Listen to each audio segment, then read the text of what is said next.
We're going to turn now to an alarming resurgence of a condition known as black lung affecting younger coal miners, just as recent firings have hit federal health regulators. Jay O'Brien is in Washington for us with more. Good morning, Jay. Michael, good morning. We traveled to coal country, what miners proudly told us was also Trump country, just as the Trump administration promises a coal comeback, but is halting some health programs for miners. This morning, 100 days into President Trump's second term, and these 8 retired miners, all who say they have black lung disease, and most of whom voted for the president, now with a plea for help. There is no block of coal worth any man's life or woman's. Many here concerned after 10,000 recent firings at the Department of Health and Human Services virtually eliminated the National Institute for Occupational Safety and Health, or NIOSH, tasked with protecting miners from black lung. And the enforcement of a new federal rule cracking down on dangerous rock dust directly tied to the disease also now paused. We're going to put the miners back to work. After his promise of a coal comeback, John Robinson voted for Trump and has faith he'll change course. I think things are He's going to bring those services back. Yeah. What happens if he doesn't? I messed up.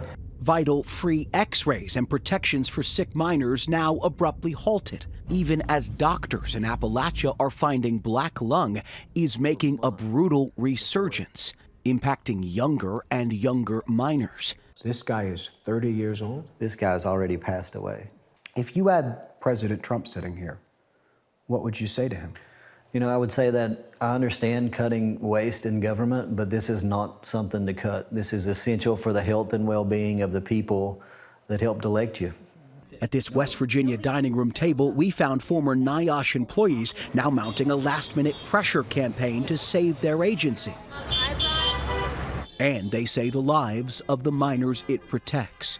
If there was a miner sitting here, what would you say to them about what this is going to look like for them going forward? I'm sorry.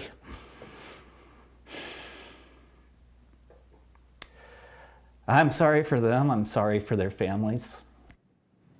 In a statement to ABC News, the Department of Health and Human Services said NIOSH and its black lung programs will become part of Secretary Robert F. Kennedy Jr.'s new Administration for a Healthy America, or AHA.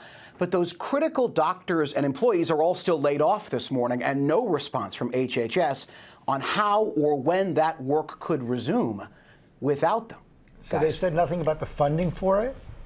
They say, George, that it will be allocated into HHS's overall budget. But again, they've laid off individuals who have decades of experience here, and it's unclear how they could jumpstart this work again, even without those folks. Yeah, I know. And I know you got to stay on this, Jay.